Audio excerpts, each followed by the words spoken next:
Hello again, it's me again. So, so I'll talking about the stack JavaScript ecosystem. As I didn't got as far with implementing all the JavaScript stuff, I also added a small excursion into like how to do JavaScript with Cloud Native file formats. So that will be at the end of the talk as well. Just a quick overview of what is out there in JavaScript for Stack. So we have, of course, browser-based in JavaScript, and we have Node.js for server-side. And then there is still also TypeScript in there, so that's different colors here. So Stack Server, first of all, well, that's an API server, right? You set it up for your static catalog, for example, ingest it, and then it just gives you API capabilities like searching, aggregation, etc. That's great. And then also in the Node ecosystem, you have the Node-validator, so that you can use as a command line interface for validating your stack catalogs, basically. And then there's all this like browser-based libraries here. So stac-js is a recent addition, which is basically if you like have deserialized from JSON into a JavaScript object, a stack item or a stack collection, then you usually access things like you do, I don't know, search for links, right? You do object.links.filter and then get specific filters, right? And what it adds basically on top is different methods that you can use so that you don't need to write all the code for accessing these properties and links, etc. So there are easy ways for doing that. I'll go into that later. Stac-js gives you TypeScript bindings for the stack.json, so for the stack specification itself, not for stack.js. It's not no code, it's just really the bindings for the the JSON part, basically. Stack.js client is not there yet, but that's an idea to build on top of stack.js. That's basically the API component, and then there is also stack helper right now, but that's unmaintained, which does the same job. Maybe we can merge these together. There are stac-layer and OpenLayer stack implementations where you can just throw in stack, and then it gives you all information from stack as a web map, basically. So it gives you the bounding boxes, shows the default cog if it's there, or thumbnail on the map. Stack migrate is to upgrade your stack.json if you still have an old version of it. In 0.9 or 0.6, it goes back to 0.6 into the latest version. That's the command line tool interface as well. Stack fields, open your view components for metadata rendering in HTML.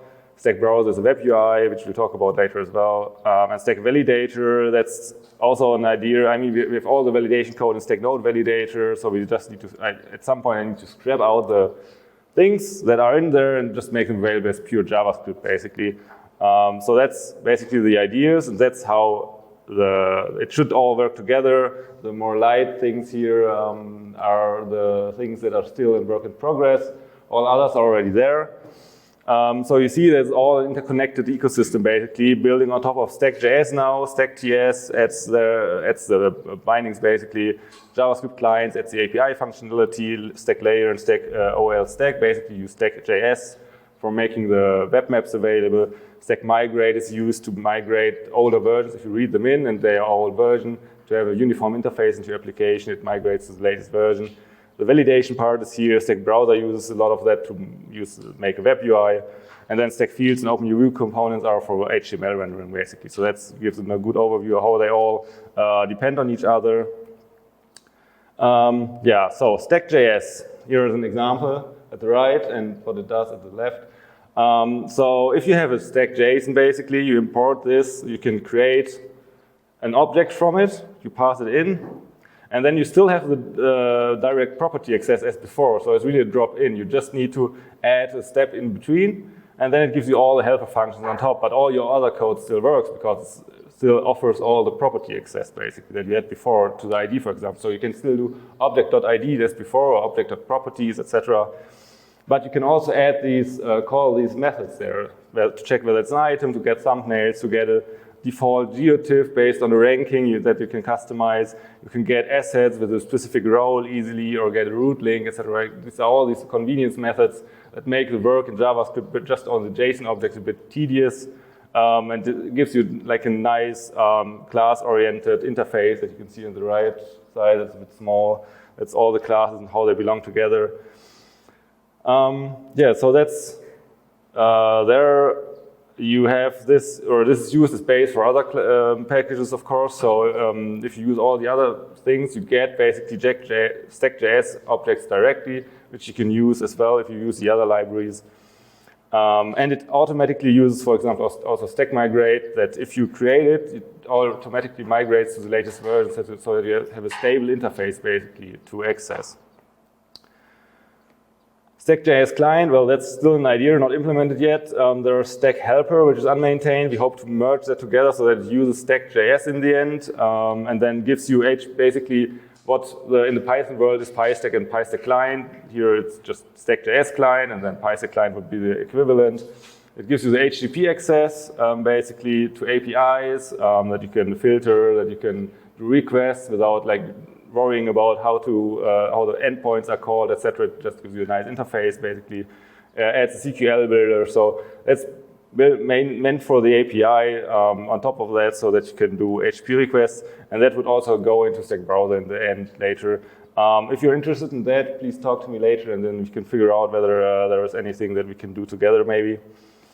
We have stac-layer, and that is for leaflet, and then there is also a PR for open layers that adds the same functionality with a very similar interface, where you just add basically a layer into open layers or into a stack layer, and then by default it shows the geometries or bounding boxes from the item or collection that you passed in, checks whether it goes above the intermeridian, makes the intermeridian aware so that you don't get these weird bounding boxes over the intermeridian. And then you can actually also show cogs or thumbnails or normal geotiffs if they are small enough. And then based on the metadata that is in the stack asset definition, it does nice visualizations, right? If there is if you have a cog with floating point numbers in there, you by default usually don't get nice imagery because it's all black and like a large scale of numbers. But if you have statistics in your stack item, then it knows which is the minimum and maximum value, or maybe there's a histogram or a classification extension in there in the metadata, and then it automatically derives from all the extensions that are out there, and that give us this information and tries to get the best, basically, visualization of that cog. It's all client-side, or can work all client-side based on geotiff.js, but if you don't want to use that or have a tiler anyway running, or there are cogs that are not supported by geotiff.js, it can also fall back to using a map tiler like tiler, for example, and then just request the tiles from there. It can also do basic band math. Both libraries can do basic band math. And you can also pass in the lists and lists of collections and items that you get from an API, for example. And then it gives you like a list or like a map with multiple boxes basically that you can click on, and then you can select specific items based on top of a map view as well. So that you get all just by passing in the JSON basically. Stack fields is more specific to rendering in HTML and in the browser. It basically defines rendering hits for stack fields that are not in the schemas, right? So for example, the label in a specific language, or it gives an explanation about, if you have, for example, here GSD. Oh, that mouse doesn't work here. Anyway, if you have there the GSD, right, there's, you can't see it here. There's you can hover over it and it gives you an explanation what the GSD is, basically. And that all renders nicely in HTML. That is used, for example, in stac-browser for the rendering of the metadata fields. And for example, also PyStack uses the fields JSON file that has all the specification in there to generate summaries, for example. So that's all about enriching the JSON schemas of stack with additional metadata that is used for rendering or generating other things. And the library here has a lot of helper functions, for example, to format the license, right? You pass in the stack JSON, and then it looks at the license property, what's in there. If that's various or proprietary, for example, then you need to look at the link section. The license link there has probably a title, and then it generates nice HTML link basically with the title and the link. So that's all done for you. It renders individual fields by HTML in the end. and groups them by extension if required. So as you see here, right? OpenView view components is from the OpenView ecosystem basically, but does also things for stacks. So you can just render, for example, list of data collections as you can see here, or a list of items, for example, easily. So then you don't need to use all the specific low-level things from stack fields, but it gives you a nice interface as web components. So you don't even need to use JavaScript here. You can just embed an HTML tag with a JavaScript link to your HTML document, and that embeds it easily. You just need the HTML tag, a JSON in there, and then you can use it in static HTML actually. And then it gives you like nice views, you like collection views, etc. Oops, that was not intentional. You can also render individual collections or individual items in contexts where you don't have JavaScript or don't want to use JavaScript. For validation, there is stac-node-validator right now. That's invocation via command line interface. It's easily, if you have Node installed, just use npx stac-node-validator and then a file or folder. And it validates everything in there. You see how it looks like then there. It also checks the extension, whether it's validated against the extension schemas. It can lint and format as well a bit, just a bit. There's no like real best practice checking, more like whether the file looks good, whether the JSON is valid, etc. Can be used for mass validation. It accesses HTTP and file systems, so you can also access, like just give a URL here, for example, and just linting and formatting. What I want to do still is to extract the validation part into a separate JavaScript library. It's not much work, just basically extracting out the code, and never got to it yet. So that you can invocate it from code. So for example, that I could use stac-validator then in stac-browser to validate and give you, if you're browsing through the catalog, a nice list of things that may not be compliant to the specification. Then we also have stac-browser. There's a dedicated talk about that today in this room here again at 16 o'clock, where I show all the new features of stac-browser with nice visualizations, etc. So it got redesigned, it got a lot of new features in there. Just maybe attend the session there. And then, yeah, that's a web user interface for static stack and stack APIs basically. That you can just show out there its HTML, JSON, JavaScript, and CSS files, and then point it towards a specific instance, and it just works out of the box. Stack Server is the API interface. It's basically based on AWS. Gives you easy deployment on AWS. It supports OpenSearch. This is not the OGC OpenSearch, but the AWS clone of Elasticsearch, basically. Works on top of that. It's serverless, based on Lambda functions, basically. Supports aggregation on the core API interface, basically. What it doesn't support right now is a filter extension, which is a bit of a bummer, but that's mostly due to that there is no CQL library out there in JavaScript yet that can parse CQL, basically. I didn't see a 5-minute sign yet, so I guess I can still go into the excursion here. So that is from last year, basically, where we gave a longer talk about how to use Cloud Native Geospatial file formats in JavaScript. That might be also interesting because if you're in JavaScript anyway and reading stack, you probably also want to do something with the assets and the files that are linked to. So for the discovery, of course, we have stack. For Rust and array data, there are different file formats like cork, pmtiles, kotar, zo, zip, and zarr that you can use. And for vector data, there's geoparquet, flat geobuff, and Copic. And just for some of them, there are JavaScript tools out there. At the end, I'll have a table that gives an overview, but let's just dig into some of the specifics here.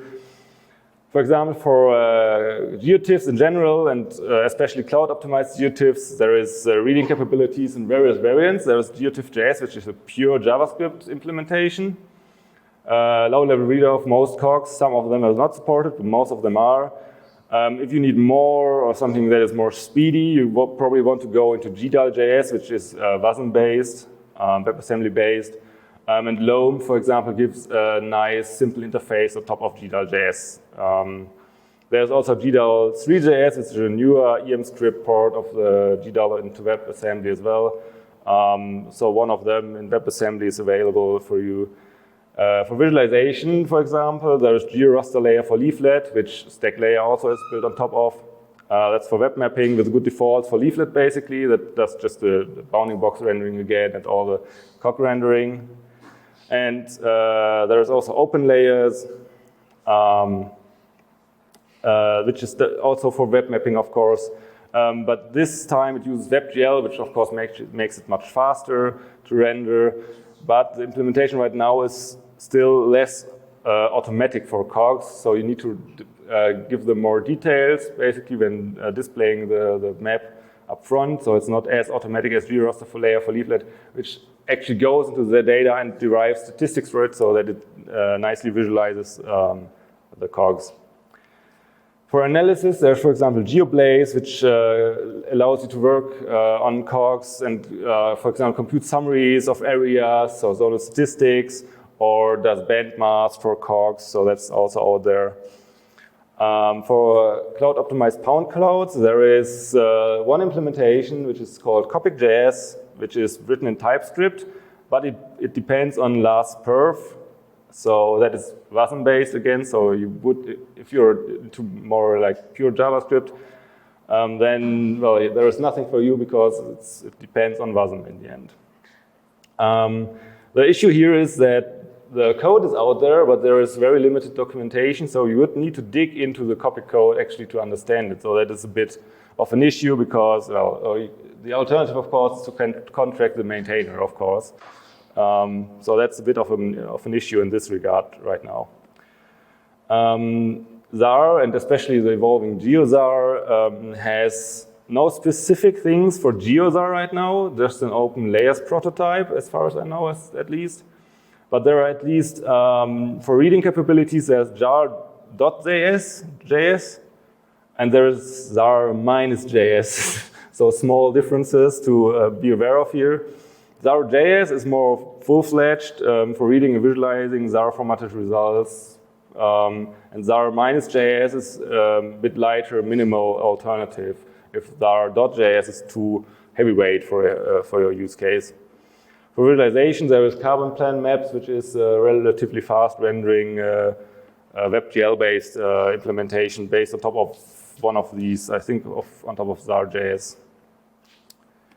For geoparquet, again, there are libraries for parquet, but no specific libraries for geoparquet. But I mean, geoparquet is just a bit of JSON encoding on top, so I guess you can make that easily implement that yourself.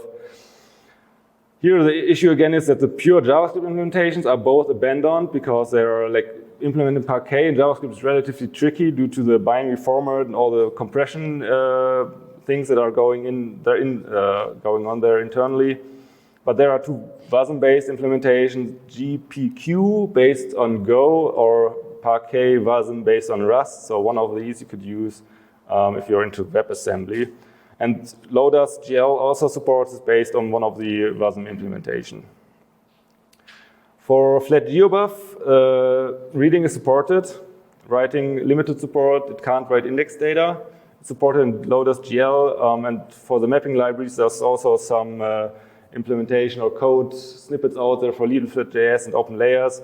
There's also a plugin for Mapbox.gl, which not only works for Mapbox.gl, but also for MapLibre.gl. And here you can see an overview, which doesn't quite work in PowerPoint, it seems, converted from Google Docs, so better use the slides later that I've linked to rather than this, which doesn't fully work. Anyway, so for COG, there is good JavaScript support, I would say. There's a library out there. You can use visualization tools. It's good usable in browsers, and documentation examples are good. For Copic, as I said, it's a bit limited. There is a library out there, but everything else is lacking right now. Flat GeoBuff is pretty good usable as well in a browser, but be aware there are no overviews in Flat GeoBuff, so you need to read too much data in some cases. That might be difficult. In GeoParquet, there is WASM again. The geo part is missing, so depending on what you want to use, it's either good or bad, depends on the use case. For PM tiles, there is good support in open source software. For stack, there is good support, as we've seen in this talk. For geozarr, there's at least Zarr libraries, but depending on the use case, Zarr in the browser is also difficult. If the chunk size is very large, it's difficult in the browser due to the memory constraints. So that's a bit of a tricky thing. And that's it. Thanks for your attention.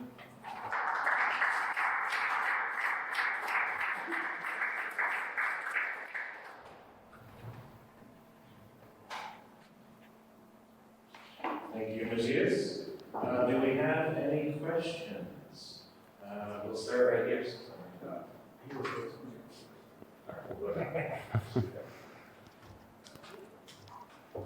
Thank you very much for the presentation.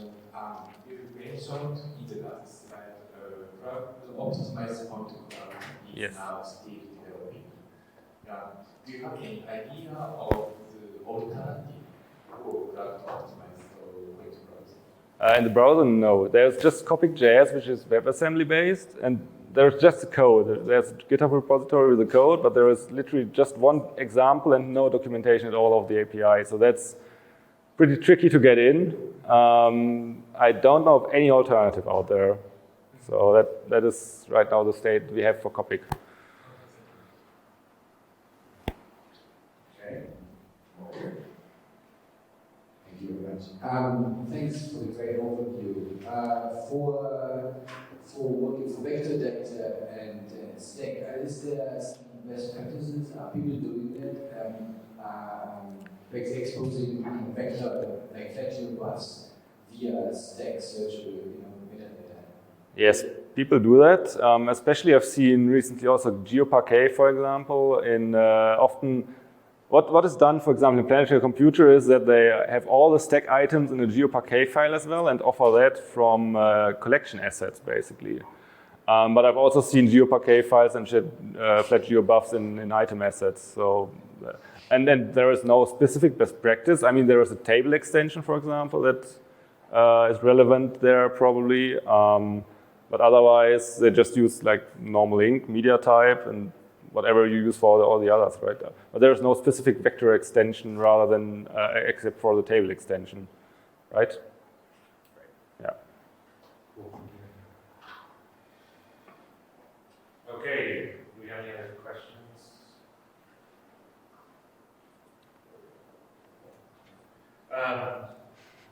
Okay. I got a question about the. I forgot. All right. I'll think of it. I'm gonna come back over here. Cool. I hope it wasn't me. If I have the chance, I would want to ask a little bit about this ecosystem. So Zarr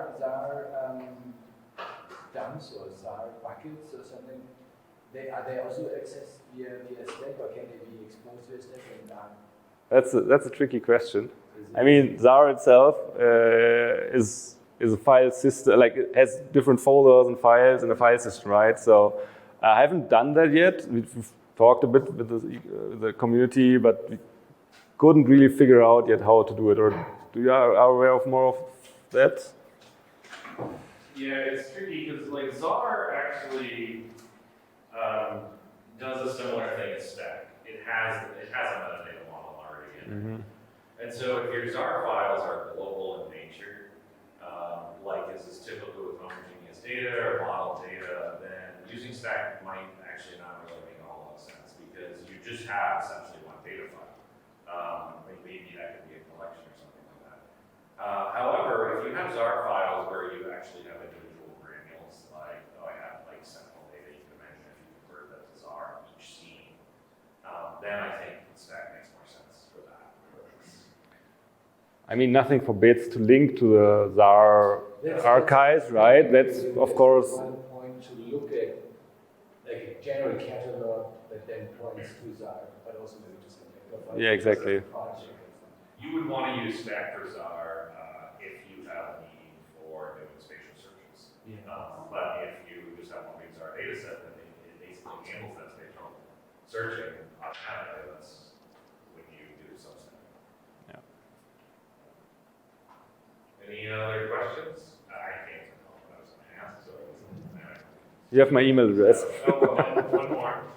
Is there something like a rather visual editor to create assets? I mean, I'm thinking more like in a in the small scale, not for like hundreds of satellite data, but for like a small project, maybe like a scientific project where you have lots of different little things, like there's one vector file that shows catchment areas and then some predicted data sets, and then you would rather want to do that maybe to edit it like visually just because you only need. Not that I'm aware of, but that would be something that I would look forward to have in stac-browser at some point. But we shall, no, not here anymore. I think someone is working on that, but I don't have the details. Okay, with that, Good. we're out of time.